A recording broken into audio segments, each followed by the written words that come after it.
Harus kita pahami, anak adalah anugerah yang maha kuasa bagi para orang tua. Anak juga amanah dan perhiasan bagi orang tua, sekaligus kebanggaan di kemudian hari. Tapi di samping itu, anak juga bisa menjadi fitnah dan ujian, bahkan menjadi musuh bagi para orang tuanya. Lalu kapankah seorang anak bisa menjadi musuh, ujian, perhiasan, dan menjadi penyejuk hati? Sebenarnya sudah dijawab di dalam Al-Quranul Karim, bahwasanya Allah Subhanahu wa Ta'ala berfirman, ada 4 tipikal anak yang diberikan kepada umat manusia. Yang pertama dalam surat Al-Furqan ayat 74, yang biasa dilantunkan doa oleh para imam-imam ba'da sholat, yaitu Rabbana hablana min azwajina wa dzurriyyatina qurrata a'yunin waj'alna lil muttaqina imama. Ya Allah, kami anugerahkanlah kepada kami istri-istri kami dan keturunan kami sebagai penyenang hati, penyejuk hati kami, dan jadikanlah kami imam bagi orang-orang yang bertakwa. Dijelaskan dalam tafsir Muqatil Ibnu Sulaiman, ba'dul mufassir menyebutkan bahwa makna qurratu a'yun di sini dalam ayat di atas adalah anak-anak yang soleh dan soleha, taat kepada Allah, berbakti kepada orang tua, bermanfaat bagi sesama. Maka tak heran jika anak yang memiliki perangai ini menjadi pemimpin orang-orang yang bertakwa, menjadi kebanggaan dan pembela bagi orang tuanya di dunia dan di akhirat. Tapi tipikal anak ini tidak lahir begitu saja. Dibutuhkan dengan perjuangan yang keras, proses yang panjang dari orang tua tersebut untuk mengasuh, membina, mendidik, bahkan membiayainya dengan biaya yang halal dan thayyiban. Dan yang tak kalah penting adalah doa dari tirakat orang tua, baik dari orang tua maupun doa-doa yang diberikan oleh para ulama. Selanjutnya, tipikal yang kedua, anak bisa sebagai perhiasan dunia. Hal ini dibahasakan di dalam Al-Quranul Karim surat Al-Kahfi ayat 46. A'udzu billahi minasyaitonir rajim. Al-malu wal banuna zinatul hayatid dunya wal baqiyatus shalihat. Harta dan anak-anak adalah perhiasan kehidupan dunia, tetapi amalan-amalan yang kekal lagi soleh adalah lebih baik pahalanya di sisi Tuhanmu, serta lebih baik untuk menjadi harapan.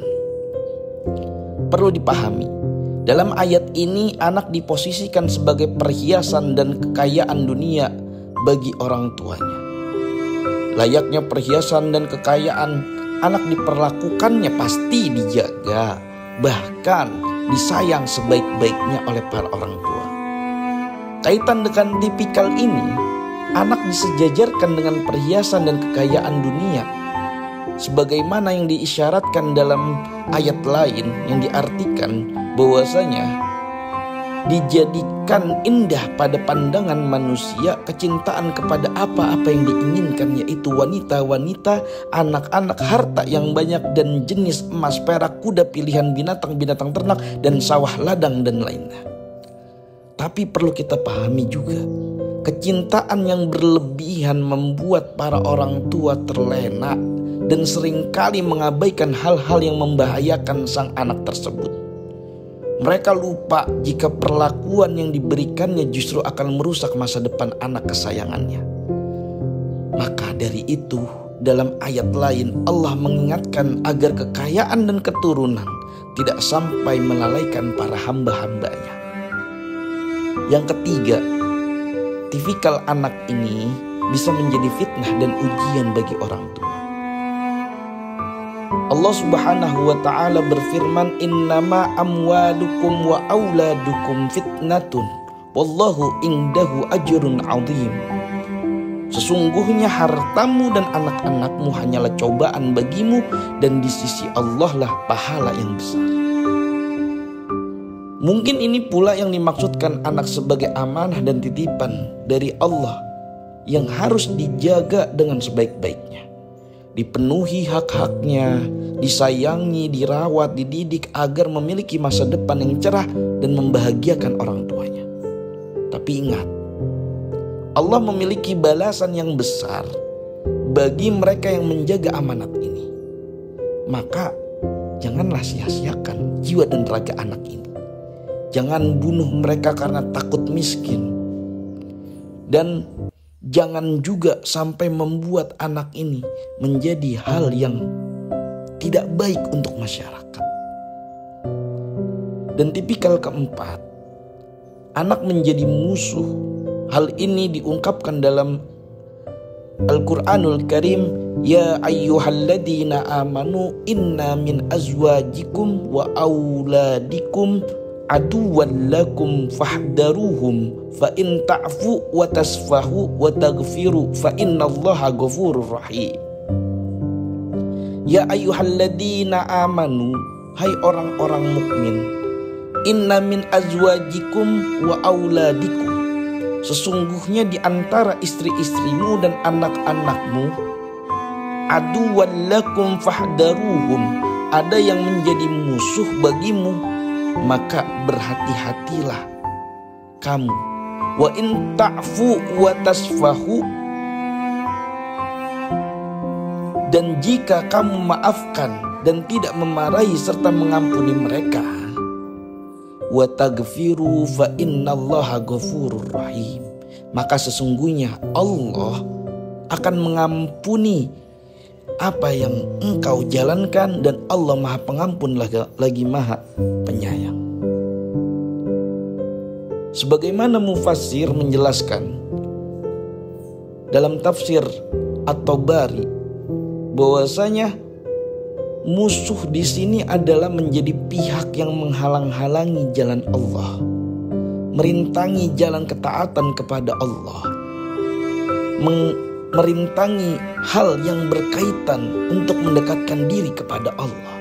Maka hati-hatilah agar tidak dijerumuskan oleh mereka. Ini pula yang terjadi pada sejumlah sahabat yang ingin berhijrah mengikuti Rasulullah SAW. Mereka yang niat benar-benar iktikadnya untuk berhijrah kepada Allah dan Rasulnya, tapi dihalang-halangi oleh anak dan istri mereka. Tapi mufassir lain mengemukakan bahwasanya maksud sebagai musuh di sini adalah musuh seperti yang terjadi pada hari kiamat, di mana antara orang tua dan anak, antara seseorang dengan kerabatnya tidak hanya dipisahkan, tetapi juga bermusuhan, bahkan saling gugat dan menyudutkan, akibat hak masing-masing tidak dipenuhi, dizalimi di antara mereka sewaktu di dunia dan seterusnya. Hal itu berdasarkan ayat lain yang menyatukan qarib, kerabat, dan anak-anakmu sekali tidak bermanfaat bagimu pada hari kiamat. Maka dari itu, coba kita berpikir, introspeksi diri. Apakah anak-anak kita masuk dalam tipikal yang mana? Dan ataukah diri kita termasuk dalam tipikal dari keempat yang mana? Dengan demikian, tipikal anak yang disebutkan dalam Al-Quran itu bisa menjadi gambaran untuk diri kita dan introspeksi diri kita. Semoga kita senantiasa dikaruniai keturunan yang soleh dan solehah, dan mampu memberikan pertolongan kelak di akhirat. Amin amin ya rabbal alamin. Wallahu a'lam bishawab.